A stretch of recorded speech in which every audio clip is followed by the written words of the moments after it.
Education. Education. First listen and then answer the following question. Why is education democratic in bookless, tribal societies? Education is one of the key words of our time. A man without an education, many of us believe, is an unfortunate victim of adverse circumstances, deprived of one of the greatest 20th century opportunities.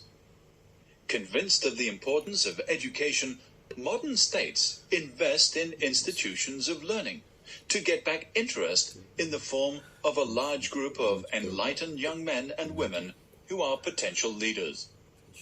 Education, with its cycles of instruction so carefully worked out, punctuated by textbooks, those purchasable wells of wisdom.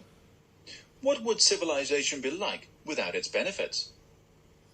So much is certain that we would have doctors and preachers, lawyers and defendants, marriages and births, but our spiritual outlook would be different.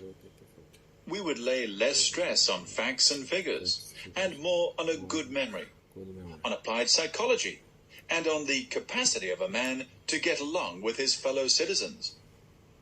If our educational system were fashioned after its bookless past, we would have the most democratic form of college imaginable. Among tribal people, all knowledge inherited by tradition is shared by all. It is taught to every member of the tribe, so that in this respect, everybody is equally equipped for life. It is the ideal condition of the equal start, which only our most progressive forms of modern education try to regain. In primitive cultures, the obligation to seek and to receive the traditional instruction is binding to all.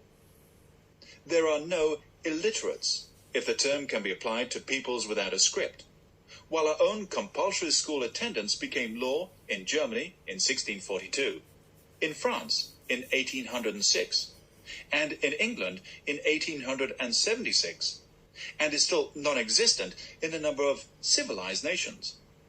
This shows how long it was before we deemed it necessary to make sure that all our children could share in the knowledge accumulated by the happy few during the past centuries. Education in the wilderness is not a matter of monetary means. All are entitled to an equal start. There is none of the hurry which, in our society, often hampers the full development of a growing personality. There, a child grows up under the ever-present attention of his parents. Therefore, the jungles and the savannas know of no juvenile delinquency.